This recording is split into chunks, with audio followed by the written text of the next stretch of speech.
Hello Internet and welcome back to Fandom on Demand. Today we will be taking a look at one of my least favorite types of episodes of this series, the undercover episode, where they dress up in over-the-top outfits and they adopt over-the-top accents and generally act like no human being acts for 45 minutes straight. Let's just go ahead and get this over with. Here is the bait. We meet our guys this week driving a black convertible, Hutch looking like the most stereotypical Texan ever, and Starsky looking like he got lost on his way to the Saturday Night Fever set. They pull into an alley to make a drug deal, which quickly goes sour and they get arrested. Now what do we do, huh? Surrender. Knew you'd come through in a pinch. Methinks that wasn't part of the plan. How'd you leave Chicago? Pretty much as we found it. Okay, that was funny. Dobie, as usual, is not happy. They're gonna kill that poor man one of these days. To try and salvage the mission, he has them go and spring a girl named Cheryl who works for Danner, who's like the main drug lord that they're trying to bring down. And here's where we come to the other thing I don't like about this episode. Lynn Marta as Cheryl. This chick is annoying. I think she was one of David Soul's girlfriends or mistresses or something like that. Yeah, I'm not even going to say she's a bad actress, because she's not. She pops up in another episode later, and she's fine there. It's just, this character, combined with her voice, it really does not work for me. Stop belly aching. Let's get out of here. Where are we going? You hungry? Yeah, why? What do you want? What do I really want? Yeah. Lobster! So they want her to help them get close to Danner. The lady's cautious. The lady's been burned. The lady's a drug dealer. Uh-oh, here's a problem. I know that man. It's, Shockley. Shockley. I busted him when he was just a runner, back when I was still in uniform. You think he'd still recognize you? Yeah, I'm sure of it. Nobody could ever forget me. So they meet with Cheryl's contact named Connie. Connie's a guy's name? Cheryl asks Connie about a friend of hers named Joanne who's been missing for a while. Yeah, I think one can infer that she's probably dead. Sorry, Cheryl. We finally get to meet Danner, and he's got a real hard-on for stamps, apparently. And $212,000 to attain. That's a lot of money for a piece of paper.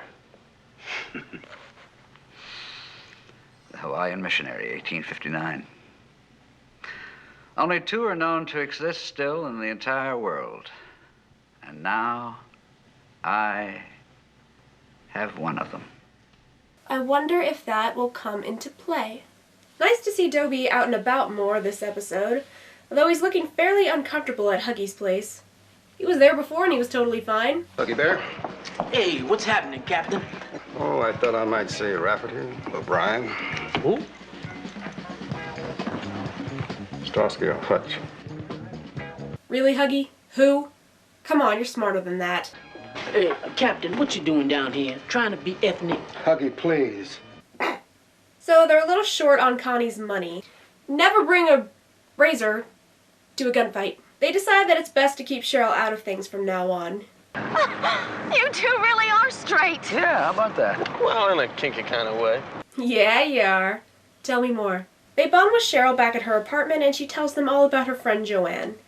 The guys agree to try and find her. Yeah, come on, she's dead, guys. Like, for real. Billy, Danner's right-hand man, goes and beats up Cheryl. The guys have to have a meeting with the DEA before they'll get any more money. Oh, Hutch, don't you just look adorable in that shirt? The DEA agrees to front them the money only if they're in on the plan. Fist fight time! Using a shopping cart as a weapon, I like it. But seriously, do they ever lose a fist fight? Ever? They go back to find Cheryl all hysterical and beat up. They don't take kindly to that sort of thing and go and threaten Billy. You beat up that girl. Now she won't talk to us. We're very upset.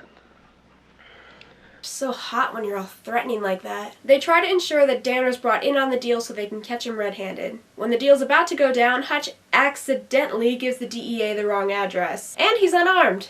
Great! Oh, that immediately went south. But at least Billy's dead, so now they have no choice but to want to deal with Danner directly. But how to draw him out? How? Oh, and Joanne's dead. Yeah, I told you. I do feel a little sorry for Cheryl here, though. Something to lure him out. Something that's more important than money. No. Oh.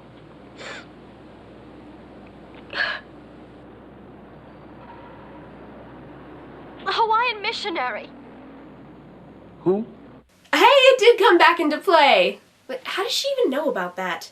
And he goes for it. Dude, it's a stamp! They've got to get this deal done before Shockley can be there to identify Hutch. Or Hutch could just not go. Hang back. Something. I mean, why does he have to be there? You know, Lynn Marta was involved with David's soul, and yet Starsky's a lot more tender with her in this episode. Just something I noticed. Ugh, Connie, your clothes are just awful. All seems to be going well, but aw crap, here comes Shockley. Thank God there's a pool to dump the bad guys in. Where's the stamp? Huh? The stamp from the museum. The stamp, We gotta find a stamp. I got it. Oh, thank God the stamp is safe. Cheryl's going to stay with Joanne's parents for a while, and then she might go home to her own parents. It's probably a good call. You know, we haven't seen a Torito once this whole episode. There's another thing I don't like about it, and that was the bait. Despite the fact that I'm not a fan of undercover episodes or the character of Cheryl, I don't hate this episode. It's just kind of meh. Everything is just okay. I reserve my hate for the episodes that are more hateable. Besides, there is that brief interaction between Huggy and Dobie that I really do like, and I actually kind of like the DEA guy. Something about the way he was so excited to find the stamp at the end, it kind of endeared him to me. This has been Fandom on Demand, bringing you fandom when you demand it.